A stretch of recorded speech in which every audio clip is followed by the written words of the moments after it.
안녕하세요. 캐나다 집으로 돈 벌기 2탄 플리핑입니다. 자, 여기서 플리핑이라 하면요. 집을 사서 보통 6개월 이내에 고쳐서 되파는 걸 말하는데요. 그로 인한 차익을 버는 걸 말합니다. 저희 부부는 둘 다 풀타임으로 일을 해서 6개월 안에는 못 고쳤고요. 2년 반 동안 고쳐서 팔았어요. 첫 번째 집은 지하 렌트도 2년 넘게 주면서 공사를 병행했기 때문에 렌트로 받은 돈을 공사비로 쓴 셈이었어요. 집으로 돈 벌기 1탄 지하 월세 주기 보시면 자세한 내용 나와 있습니다. 자, 플리핑을 위한 집을 살 때 가장 중요한 게 위치와 안전입니다.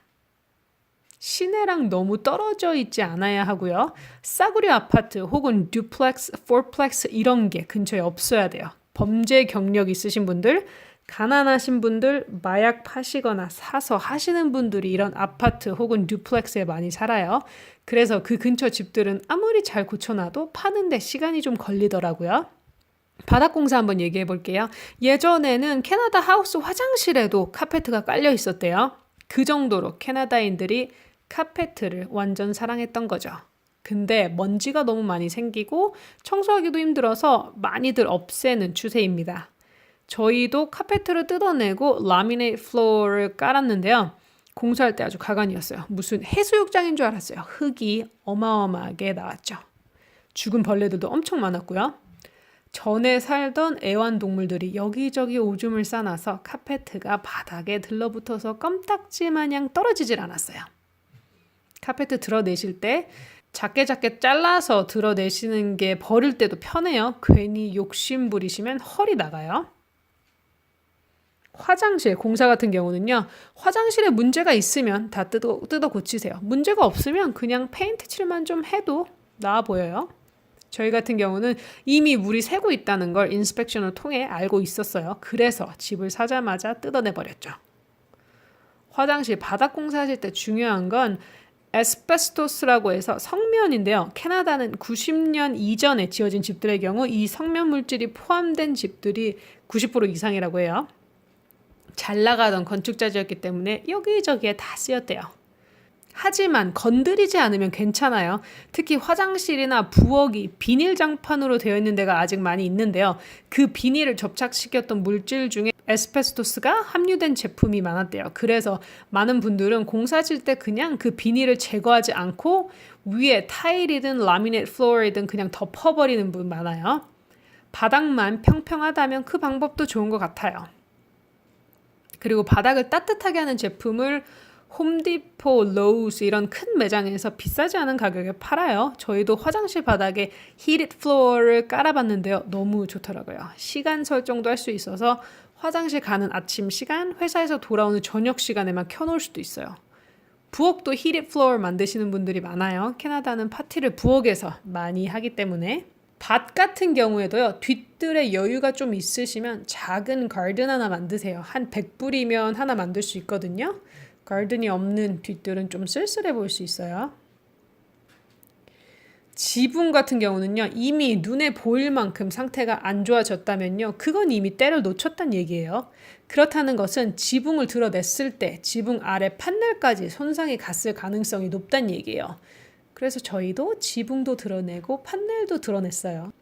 지붕 상태가 좋아 보이면 안 고치셔도 돼요. 하지만 안 좋아 보이면 이미 때는 늦은 거 염두에 두세요. 이 집 같은 경우는 이미 지붕 파편들이 막 떨어져 나가는 상황이었기 때문에 저희는 집을 사자마자 고쳐버렸어요. 다음은 페인트인데요. 생각보다 애매한 색의 집들이 많아요. 그런 집들은 페인트만 해줘도 훨씬 나아 보이죠. 이 보라색 방을 빨간색으로 칠해버렸어요. 좀 낫나요? 방 하나를 다 페인트 칠하기 귀찮다 하시면 이런 식으로 머리를 굴리셔도 돼요. 저도 그냥 하얀색 방이 너무 병원 같아 보여서 이렇게 포인트를 줬어요. 솔직히 그냥 다 칠하기 귀찮아서 이렇게 반으로 잘라서 칠한 거예요. 너무 귀찮아서. 반까지도 귀찮으시면요. 그냥 이런 식으로 한 면만 칠하세요. 4면 중에 한 면만 칠했어요. 포인트 준 거죠. 다음은 옷장인데요. 로우스나 홈디포 가면 이런 옷장 오거나이저를 팔아요. 다 조립식이고요.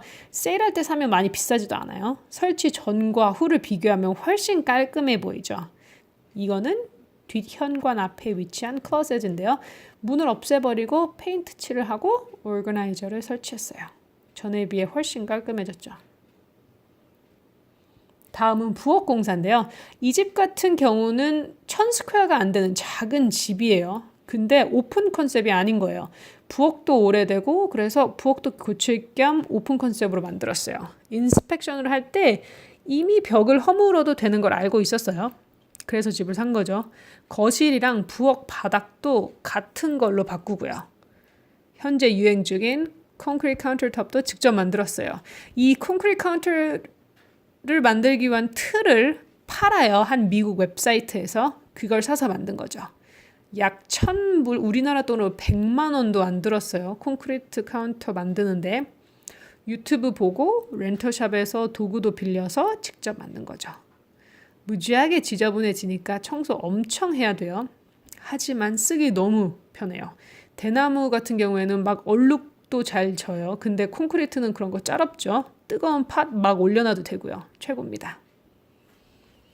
자, 촌스러움은요. 페인트만 칠해줘도 훨씬 나아 보여요. 지금 보이시는 이 화장실 딱히 문제가 없어서 캐비넷 페인트 칠 했고요. 금간 싱크대 버리고 새로 싱크대 넣었어요. 이 화장실에 쓴 돈 500불도 안 들었어요. 왜냐? 사용하는데 아무런 문제가 없거든요. 건축 자재 사실 때 너무 비싼 거, 제일 좋은 거 하지 않아도 돼요. 물론 그 집에서 10년 이상 사실 거면 하세요. 어차피 10년 동안 쓰실 거. 근데 바로 파실 거면 중간 이상만 되는 제품들 사서 청축하게 고치고 파세요. 그리고 공사하실 때 이것저것 필요한 게 많잖아요. 다 사려고 하지 마세요. 친구한테 빌리거나 이웃한테 빌리거나 혹은 대여하는 데도 있어요. 대여점 이용하세요. 그래야 공사도 더 빨리 끝나게 돼요. 빨리 갖다 줘야 되니까. 3일치 할 공사를 이틀 만에 끝내기도 해요. 가지고 있으면 있을수록 더 많은 돈을 내야 하기 때문에 공사가 더 빨리 끝난답니다. 무조건 다 사려고 하지 마세요. 저희도 유튜브 보면서 콘크리트 카운터톱도 만들었고요. 대나무 아일랜드도 만들고 바닥 공사, 화장실 공사, 전기 공사 다 했어요. 좋은 영상들이 다양하게 있으니까요. 그리고 기술은 고치다 보면 늘어요. 페인트 칠도 하면 할수록 늘고요. 초보라고 두려워하지 마시고 한번 도전해보세요. 궁금한 점 있으시면 댓글 달아주시고요. 감사합니다. 또 봬요.